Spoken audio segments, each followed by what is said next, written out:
7km 비행 후 헬기 옆에서 터진 미사일. 표적을 맞추지 못했는데 오히려 환호성. 상식을 뛰어넘는 무기에 미국도 개량 요청. 러시아 우크라이나 전쟁은 다양한 무기 체계의 발전을 촉진했습니다. 특히 드론과 같은 무인 전력이 급격히 발전하며 기존의 타격 수단을 대체하기도 했고, 이에 대응하기 위한 방어 무기와 전차, 미사일 등의 기술도 빠르게 발전하고 있습니다. 최근 미국이 스팅어 미사일의 성능 개량 속도를 높이고 있는 것이 이러한 흐름을 반영하는 대표적인 사례입니다. 미국이 우크라이나에 지원한 스팅어 미사일은 러시아 헬기 조종사들에게 공포의 대상이 되었습니다. 공격 헬기는 일반적으로 적의 대공 미사일 위협을 최소화하기 위해 다른 병력과 협력 작전을 수행해야 하지만, 러시아는 무모하게 헬기를 적진으로 투입하는 전략을 사용했습니다. 이로 인해 러시아의 공격 헬기들은 스팅어 미사일을 포함한 다양한 휴대용 지대공 미사일 앞에서 무력하게 격추당했습니다. 이번 전쟁을 통해 휴대용 지대공 미사일의 전략적 가치가 다시금 강조되었으며, 미국은 이에 대한 대응으로 차세대 요격 무기 개발을 추진하고 있습니다. 미국은 올해 말 주요 방산업체들과 함께 스팅어 대체 미사일의 시험 발사를 진행할 예정이며, 이에 따라 레이션, 레이시안, 록히드 마틴, 락히드 마어턴 등 대표적인 방산 기업들이 참여할 전망입니다. 차세대 미사일은 기존 스팅어보다 더욱 정밀한 타격 능력을 보유하고, 근접 신관을 장착하여 보다 효과적인 요격을 가능하게 할 계획입니다. 특히 새로운 미사일은 보병이 휴대하는 방식뿐만 아니라 차량 발사대를 통해 운용할 수 있도록 개발될 예정이며, 이를 통해 전장의 유연성을 높일 것으로 기대됩니다. 스팅어의 후속 모델이 등장하는 가운데, 한국도 기존 무기 체계를 개량하고 성능을 향상시킬 필요성이 제기되고 있습니다. 현재 한국군이 운용 중인 휴대용 지대공 미사일로는 신궁이 있으며, 이는 사거리와 정확도 측면에서 높은 평가를 받고 있습니다.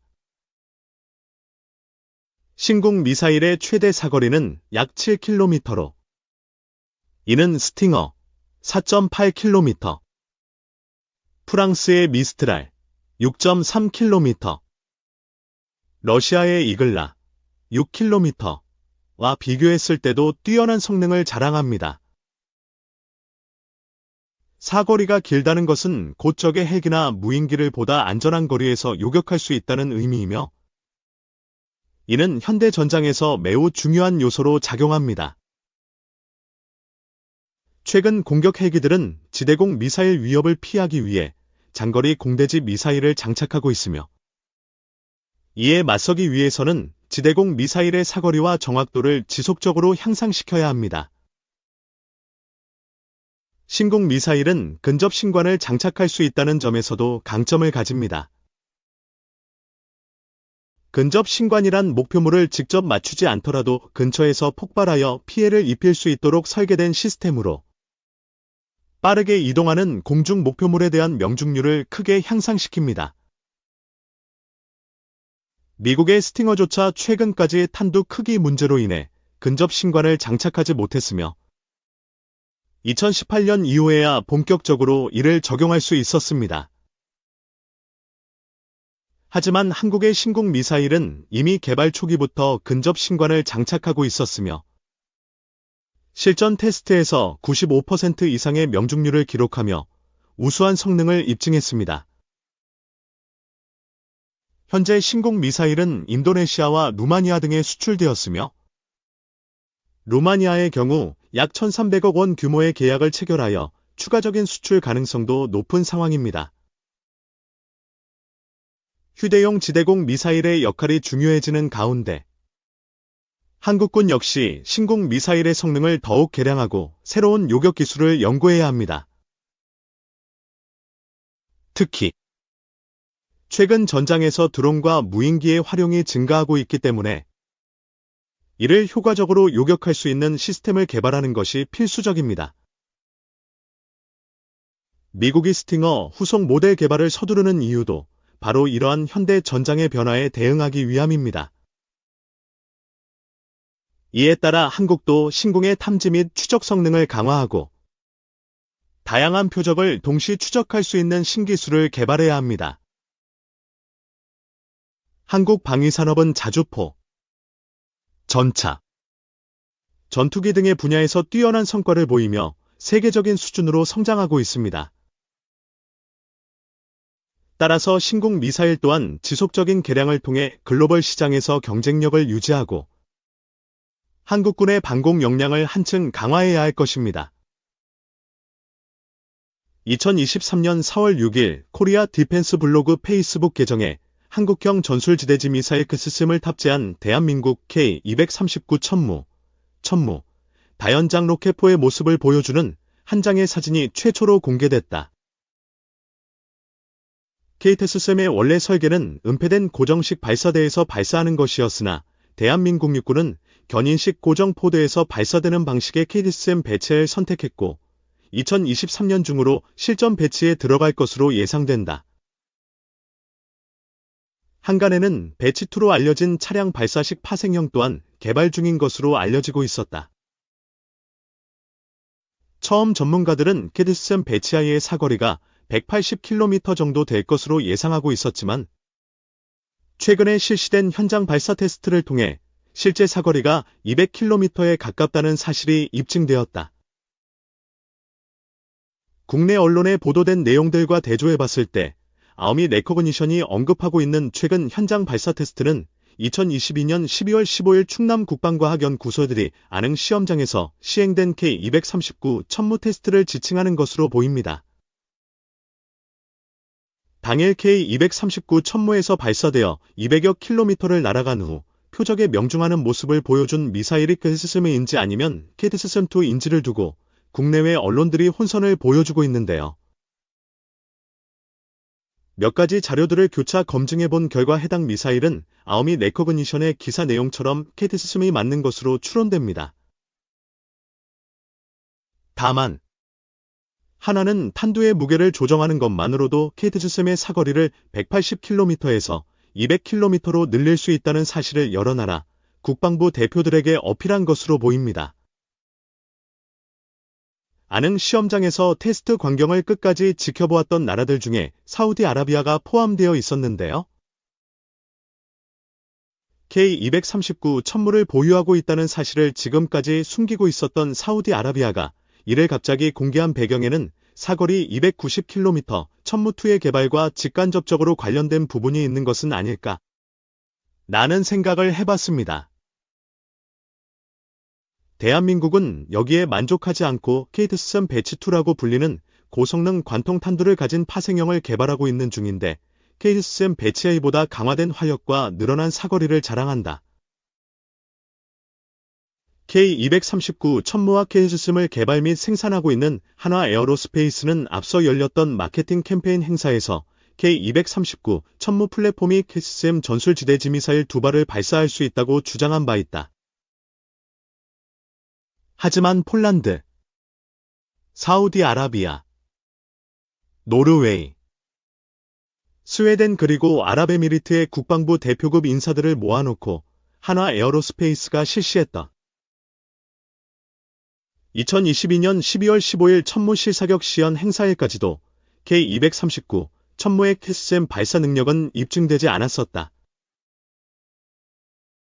예전에 번역한 적도 있지만 주력전차 수주전에서 K2 흑표 대신 네오파드 EA7을 선택한 노르웨이의 경우 주력전차보다는 장거리 정밀타격 미사일을 먼저 보유해야 한다는 목소리가 정치권에서 끊이질 않았습니다. 노르웨이가 KTSM의 천무 발사 테스트 발사를 일부러 와서 참관할 정도의 관심을 가지고 있다면 좋은 소식을 기대해봐도 되겠다는 생각이 듭니다. K239 천무 다연 장로켓포는 대한민국 국책연구기관인 국방과학연구소가 개발하고 한화 에어로스페이스가 생산하는 한국형 로켓포 시스템이다. 2014년에 처음 대한민국 육군에 도입되었고 이후 계속 실전 배치되고 있다. 천무 다연장 로켓포는 지상군을 위한 단거리 및 장거리 화력 지원을 제공하도록 설계되었다.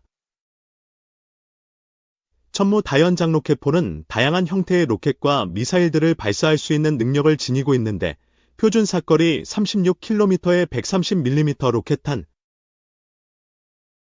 표준 사거리 45km의 230mm 무유도 로켓탄 그리고 최소 표준 사거리가 80km를 넘는 239mm 유도미사일 등이 여기에 포함된다. K239 천무는 또한 사정거리가 500km에 달하는 단거리 탄도미사일을 발사할 수도 있다. 실제 기사 원문을 보면 아우미 레코그니션의 취재 내용에 일부 오류가 있어 제가 다시 정리를 했습니다. 원래 로켓과 미사일을 구분하는 기준은 유도 기능이 없는 민간 상업용까지 포함하여 광범위하게 쓰이던 용어가 로켓이고 그 중에서 유도 기능이 있으며 군사용으로 쓰이는 것들을 특정하여 미사일이라고 지칭했으나 최근 이런 구분도 경계가 흐릿해지고 있습니다.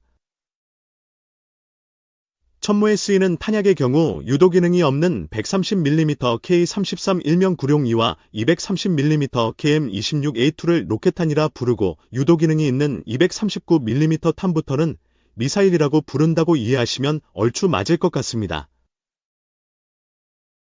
아우미 레코그니션은 동시에 사정거리가 최대 500km에 달하는 단거리 탄도미사일이 K239 천무에서 발사 가능하다고 서술하고 있습니다.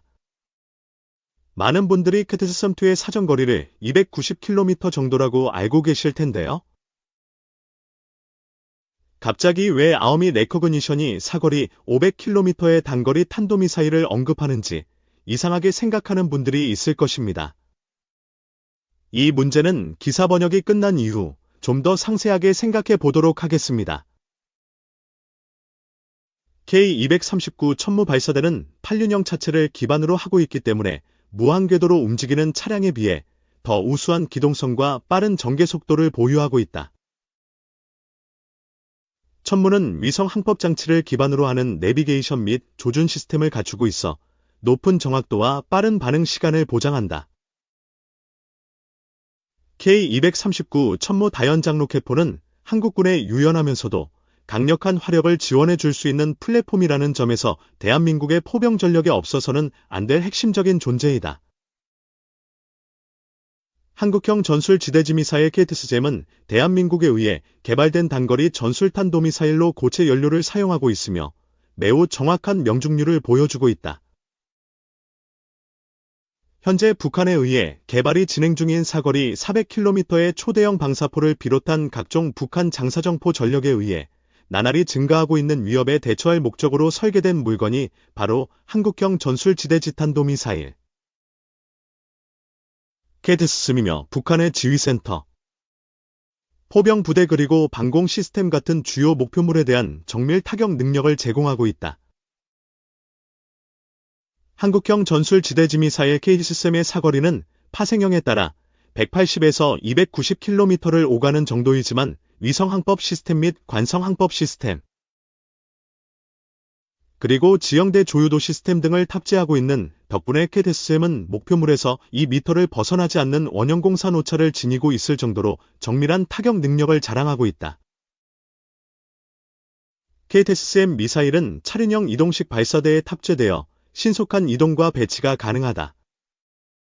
KTSM용 이동식 발사대는 어떤 미사일로 구성되어 있는지에 따라 일반적으로 2발에서 4발의 미사일을 탑재하게 된다. 한국형 전술지대 지탄도 미사일 KTSM은 2017년 대한민국에서 열린 방산 전시회에서 처음 공개되었으며 나날이 변화하고 있는 한반도 안보 환경에 대응하여 대한민국의 국방력을 향상시키기 위한 노력의 일환으로 개발되었다. 지금까지 2023년 4월 7일 해외 군사매체 아우미 레코그니션이 게재한 기사 천무 다연장 로켓포가 이제는 KTSM 전술탄 도미사일도 발사할 수 있게 되다를 번역해 보았습니다. 러시아 우크라이나 전쟁에서 베르단스크항에 입항해 있던 러시아 엘리게이터급 상륙함 사라토프를 수장시켰을 뿐만 아니라 하역 작업 중이던 탄약 및 유료 저장고까지 함께 유폭시킨 주인공은 우크라이나가 구소련 시대부터 보유해오던 소량의 토치카유 전술탄도 미사일이었습니다. 그 외에도 우크라이나 전략 미사일 부대들은 토치카유 미사일로 많은 전과를 올렸는데요. 전술탄도미사일 토치카유에 누구보다도 비상한 관심을 기울인 나라가 바로 폴란드였습니다. 러시아는 폴란드 북부에 위치한 칼리닝그라드에 핵탄두 탑재가 가능한 국K-720 이스칸데르 탄도미사일을 2016년부터 배치해왔고 북한의 핵으로부터 위협받고 있는 대한민국처럼 폴란드인들 역시 불안에 시달려야 했습니다. 폴란드는 러시아 이스칸데르에 대응하고자 패트리어트 패시-3메시 지대공 미사일을 도입하는 동시에 이스칸데르 발사 지점을 타격할 수 있는 수단, 즉 에이테킴스 같은 지대 지전 술탄도 미사일 및 관련 기술을 도입하려 했습니다. 하지만 미국 의회가 이중 목적자 탄탄두, 일명 집속탄 기술이 포함된 에이테킴스의 수출과 면허 생산을 금지하는 법안을 제정하면서 이러한 폴란드의 노력은 어려운 난관에 부딪힐 수밖에 없었습니다. 마침 이때 폴란드 눈에 포착된 것이 바로 한국형 에테킴스 KSSM이었고 K239 천무 다연 장로케포에 탑재가 가능한 형태로 개발될 예정이라는 소식도 함께 접하게 된 것입니다. 폴란드는 천무 도입을 결정하면서 한국형 전술 지대 지탄 도미사일 KSSM에 본격적인 투자를 결정하게 됩니다. 국내 군사 전문지가 보도하고 있는 바에 따르면 본격적인 투자자를 찾은 대한민국 육군은 기존의 400mm KSSM을 개량하여 KSSM2를 만드는 대신 600mm 구경의 신형 전술탄도미사일을 별도로 개발하는 쪽으로 KSSM2 사업의 방향을 완전히 바꾼 것으로 알려지고 있습니다. 미국 에테킴스와 동일한 600mm 구경으로 개발되는 KSSM2의 사거리를 생각해 봅시다. 2022년 12월 15일 국방과학연구소는 400mm KSSM을 200km까지 비행시키는 데 성공했습니다. 단순한 방정식으로 계산해보면 600mm 구경의 KSSM2는 300km까지 사거리가 나올 수 있다는 뜻이고 이는 미국 에이테킴스와 동일한 사거리입니다.